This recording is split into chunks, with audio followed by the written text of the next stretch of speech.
13 नवंबर 2022 को तुर्की के शहर इस्तांबुल में एक बहुत बड़ा बॉम्ब ब्लास्ट हुआ, जिसके नतीजे में 6 तुर्की सिविलियंस मौत के मुंह में चले गए और करीबन 80 लोग शदीद घायल हुए। तुर्की की गवर्नमेंट ने नॉर्दर्न सीरिया और तुर्की में मौजूद कुर्दिश बागियों को इस अटैक पर ब्लेम किया, जबकि दूसरी तरफ कुर्दिश बागी ग्रुप्स PKK और SDF ने बड़ा ओपनली डिनाई किया कि उनका इस अटैक से कोई कनेक्शन नहीं है। मगर फिर भी इस अटैक के एक वीक के बाद तुर्किश जेट्स और तोपों ने नॉर्दर्न सीरिया और इराक में मौजूद कुर्दिश ग्रुप्स PKK और SDF की पोजीशंस पर बमबारी शुरू कर दी। और फिर 21 नवंबर 2022 को तुर्किश प्रेसिडेंट तैयब एर्दोगान ने ये थ्रेट किया कि ये बम्बार्डमेंट तो अभी सिर्फ शुरुआत है और तुर्की बहुत जल्द नॉर्दर्न सीरिया में मौजूद कुर्दिश बागियों पे फुल स्केल अटैक करने जा रहा है। इस अटैक का पर्पस ये होगा कि तुर्की और सीरिया के बॉर्डर्स पर ये 30 किलोमीटर का एक सेफ जोन बनाया जाए, जिसपे तुर्किश आर्मी का पूरा कंट्रोल होगा।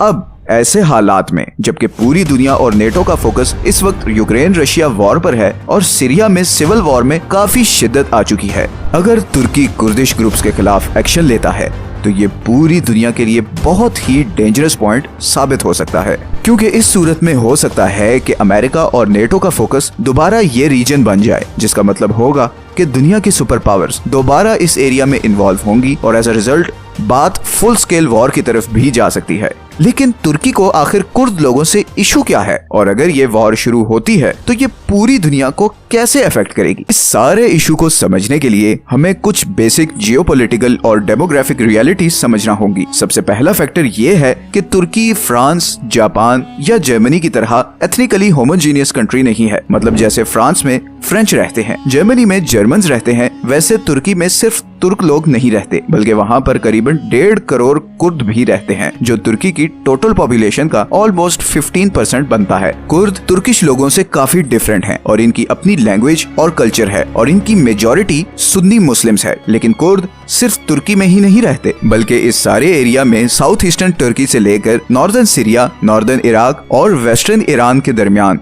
करीबन 3 से 4 करोड़ कुर्द रहते हैं। कुर्द दुनिया की वो सबसे बड़ी नेशनलिटी हैं जिनका खुद का कोई कंट्री नहीं, और इसीलिए हर कुछ टाइम बाद कुर्द लोगों की तरफ से ऐसी एफर्ट्स की गई हैं कि इस एरिया पर एक ऑफिशियल कंट्री बनाया जाए जिसे कुर्दिस्तान कहा जाएगा। मगर ऐसी सारी एफर्ट्स को तुर्की, सीरिया, इराक और ईरान ने बड़ी सख्ती से सप्रेस किया है, और इसकी बड़ी सिंपल रीजन ये है कि अगर किसी एक रीजन पर भी ऐसा हो गया तो बाकी कंट्रीज में मौजूद कुर्द भी इधर यूनाइट हो जाएंगे। फॉर एग्जाम्पल, अगर सीरिया के कुर्द इस एरिया पर अपना कंट्री बनाते हैं तो तुर्की के कुर्द भी चाहेंगे कि उनका एरिया भी सीरिया वाले कुर्दिस्तान के साथ यूनाइट हो जाए। इसमें तुर्की का नुकसान ये है कि तुर्की के हाथ से उसका सारा साउथ ईस्ट बॉर्डर निकल जाएगा और वो सारे टैक्सेस जो इस एरिया के लोग तुर्की को देते हैं उन सब से तुर्की को हाथ धोना पड़ेगा, और ऑब्वियसली इसका तुर्की की इकोनॉमी पर एक बड़ा नेगेटिव इफेक्ट पड़ेगा। इसीलिए तुर्की की गवर्नमेंट कुर्दिश इंडिपेंडेंस के आइडिया को बहुत अरसे से दबाती आई है। 1980 के बाद से आज तक तुर्की में कुर्दिश लैंग्वेज प्राइवेट और पब्लिक स्कूल्स दोनों में बैंड है, और अगर कोई पब्लिक में कुर्दिश में बात करे तो उसे बड़ी नफरत से देखा जाता है। इसी के नतीजे में कुर्दिश लोगों में ये आग भड़कना शुरू हुई कि उन्हें तुर्की से आजादी चाहिए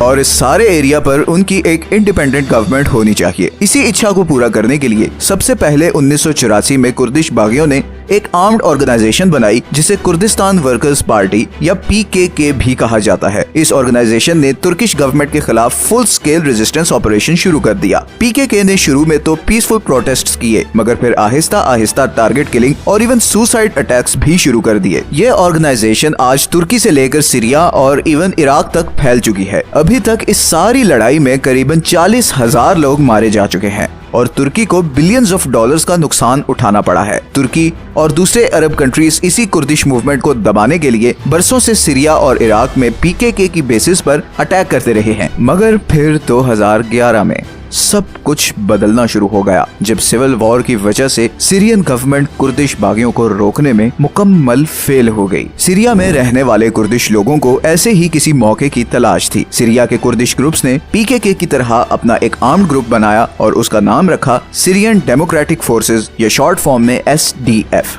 अब क्योंकि ये ग्रुप बशार उल असद के अगेंस्ट था तो इसे अमेरिका की सपोर्ट भी मिल गई, और इसी सपोर्ट की वजह से इस ग्रुप ने नॉर्थ ईस्टर्न सीरिया पर पूरा कंट्रोल हासिल कर लिया। अब यही चीज तुर्की के लिए एक बहुत बड़ी थ्रेट थी, क्योंकि इस सारे एरिया पर कुर्दिश ग्रुप्स का कंट्रोल होने का मतलब था कि तुर्की के अपने कुर्दिश बागी ग्रुप्स जैसे कि पीकेके के पास एक जबरदस्त मौका है कि वो एसडीएफ के साथ मिलकर तुर्किश गवर्नमेंट पर अटैक करे। और फ्यूचर में अगर ये लोग ज्यादा स्ट्रॉन्ग हो गए तो तुर्की के सारे कुर्दिश मेजोरिटी एरियाज पर इन लोगों का कंट्रोल हो सकता है, और एज अ रिजल्ट तुर्की का ये सारा south eastern Kurdish majority area उसके हाथ से निकल सकता है। और जाहिर है तुर्की ये कभी नहीं होने देगा। तुर्की पहले ही सीरिया के कुछ नॉर्दर्न पार्ट्स को कंट्रोल करता है, लेकिन अगर इस मूवमेंट को टोटली क्रश करना है तो इसे ये 30 किलोमीटर का बफर जोन बनाना पड़ेगा ताकि एसडीएफ और पीकेके का कनेक्शन तोड़ा जा सके। और जब ये कनेक्शन टूटेगा तो तुर्की के लिए पीकेके को क्रश करना आसान होगा और नतीजतन तुर्की में बॉम्ब ब्लास्ट और टेररिज्म एक्टिविटीज के चांसेस कम हो जाएंगे।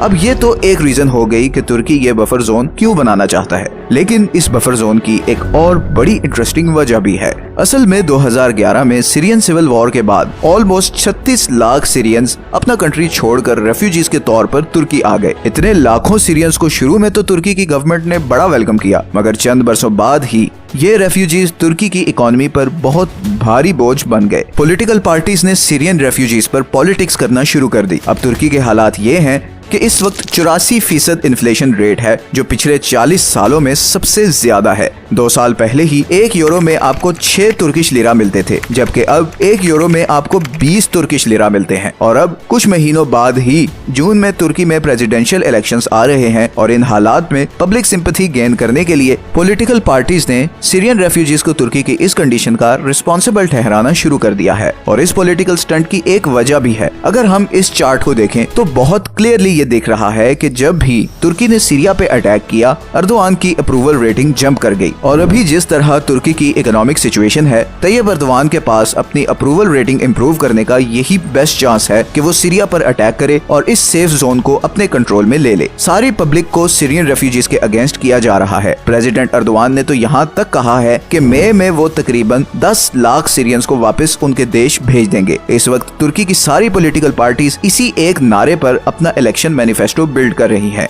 लेकिन इतने लाखों सीरियंस को वापस सिविल वॉर का शिकार सीरिया में भेजना सिर्फ एक बहुत बड़ा डिजास्टर होगा, और इसीलिए तुर्की की गवर्नमेंट ये चाह रही है कि इन सीरियंस को इस 30 किलोमीटर के सेफ जोन में सेटल करे। इन सीरियंस को यहाँ सेटल करने का एक और बेनिफिट तुर्की को ये होगा कि इस एरिया में कुर्द लोगों का होल्ड कम होता जाएगा, और फ्यूचर में जब सीरियन सिविल वॉर खत्म होगी तो सिविल वॉर जीतने वाले ग्रुप को तुर्की से ही बात करनी पड़ेगी और उसकी डिमांड्स मानना पड़ेगी। लेकिन यहाँ पर एक और बहुत ही इंटरेस्टिंग पॉइंट जो मैं आपको बताने वाला हूँ, जिससे इस सारी वॉर की कॉम्प्लेक्सिटी आपको समझ आने लगेगी। अगर तुर्की ने सीरिया पर अटैक किया तो उसका एक बहुत बड़ा दोस्त नाराज हो सकता है, और वो दोस्त है यूनाइटेड स्टेट्स ऑफ अमेरिका। असल में America openly Syrian Kurdish group SDF को आईसिस और बशार अल असद की गवर्नमेंट के खिलाफ लड़ने के लिए सपोर्ट करता है, और इन केस तुर्की ने एसडीएफ पर अटैक किया तो एसडीएफ का सारा फोकस आईसिस से हटकर अपना डिफेंस हो जाएगा। इसीलिए जब तुर्की ने अनाउंस किया कि वो सीरिया पर अटैक करने जा रहा है तो वॉशिंगटन ने इसे बड़ा स्ट्रिक्टली अपोज किया, मगर अमेरिका वर्बली अपोज करने के अलावा कुछ ज्यादा कर भी नहीं सकता,